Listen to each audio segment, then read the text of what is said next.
Welcome to Parvati அம்மாச்சி சமையல். இன்றைக்கி நம்ம பார்க்க போகிற ரெசிபி என்னென்னா, ஒரு டீ டைம் ஸ்நாக்ஸ் ரெசிபி தான். அதுவும் மீந்து போன இட்லி வச்சு.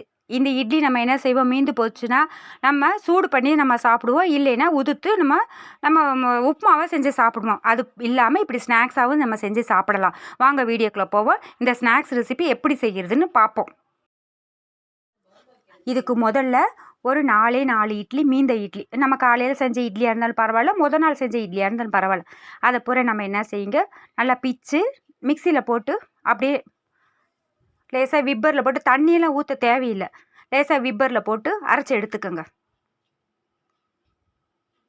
இது நான் ஃப்ரிட்ஜில் வச்சுருந்தேன், நீங்கள் வெளியில் வச்சுருந்தாலும் பரவாயில்ல, இந்த மாதிரி அரைச்சி எடுத்துக்கோங்க.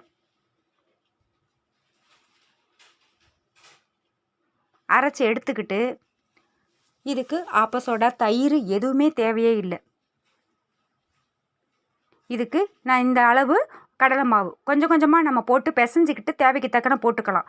ஆனால் நான் எனக்கு எடுத்துருக்கிற அளவு இந்த 1 கப் அளவும் சரியாக போயிடுச்சு. 4 இட்லிக்கு ஒரு கை நிறையா பெரிய சைஸ் வெங்காயம் நல்லா நீட்டமாக நறுக்கி வச்சுக்கோங்க.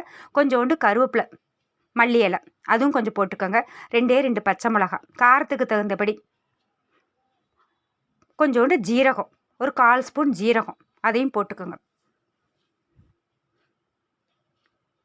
அதுக்கப்புறம் இஞ்சி பூண்டு விழுது, அது ஒரு 1 ஸ்பூன் போட்டுக்கோங்க. இதுக்கு அரிசி மாவு எதுவுமே தேவையில்லை.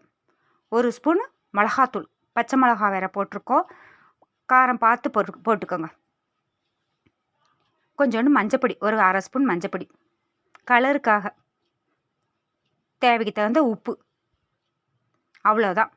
அரிசி மாவு எதுவுமே வேண்டாம். நல்லா பிசைஞ்சிக்கோங்க.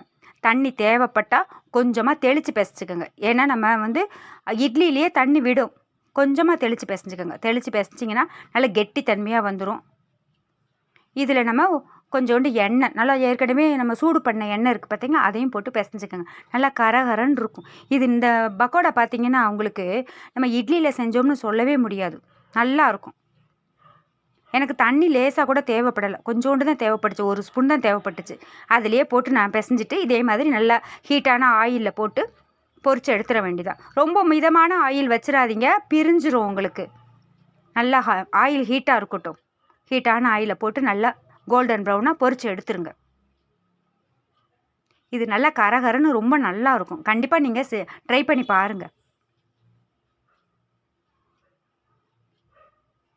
மொறுன்னு இருக்கும் உங்களுக்கு. டீயோட சாப்பிட்றதுக்கு அவ்வளோ நல்லா இருக்கும்.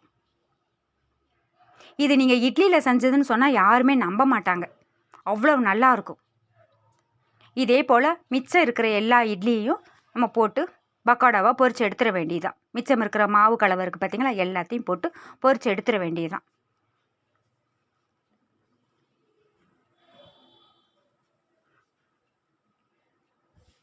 இது நம்ம 10 நிமிஷத்துலேயே செஞ்சு கொடுத்துடலாம் பிள்ளைங்களுக்கு. நம்மளும் செஞ்சு சாப்பிடலாம். கெஸ்ட்டு வந்தால் கூட நீங்கள் செஞ்சு கொடுக்கலாம். இது இட்லியில் செஞ்சதுன்னு அவங்களுக்கு தெரியவே தெரியாது. கண்டிப்பாக நீங்கள் ட்ரை பண்ணி பாருங்கள்.